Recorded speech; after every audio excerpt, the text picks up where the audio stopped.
want to address is mental health in our area. Mm-hmm. You know, we had talked a little bit about some of the mental health aspects and how it's currently handled in Kenosha County. Mm-hmm. We've got to do better for our people. You know, we've come a long way from removing that stigma of mental health, but we need to do a better job as it relates to law enforcement in responding to mental health calls. You know, it's not even necessarily changing the laws. Maybe it's the approach we take as officers. Maybe it's instead of coming in uniform, you know, when you're coming in a uniform in a marked squad car, you're not coming in a marked squad car and you're not coming in a uniform. As soon as you get there in uniform, a lot of times you're met with resistance. If you have somebody that comes, maybe two-person squad that comes there and they're not in uniform and plain clothes, they can still have a gun, can be covered up.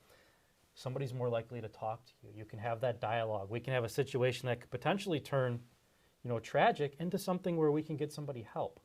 You know, but I don't know if you've ever seen that that series or that show that they had on HBO. It was like Joe and Ernie, Crisis Cops. Was that the one from, I believe there were officers down in Houston? San Antonio. San Antonio. San Antonio is where they're at. That's exactly what I'm looking to do with our law enforcement here in Kenosha County, is create that mental health unit that we can respond to that. Because ultimately, at the end of the day, if you're responding to, let's say, a suicidal subject, there's three outcomes to that.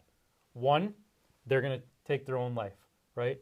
Another one is they're going to have a dialogue with you. You're going to be able to resolve the situation, get them the help they need. Or, third case scenario, something tragic is going to happen. You're going to have all these officers out there, because what do they initially hear? They hear gun, right? You got all these officers out there with their shields and guns and everything, and then the person there wanted to take their life, right? And now maybe they have the gun or something and they turn a certain way and somebody perceives that as a threat, which absolutely could be a threat, but that's not necessarily where they're going with that. So do we see how, like, having a unit that's in plain clothes where we could just talk to somebody rather than bring in a whole response there, we could potentially do a lot proactive as it relates to mental health. I like that plan. Great idea. So we have transparency.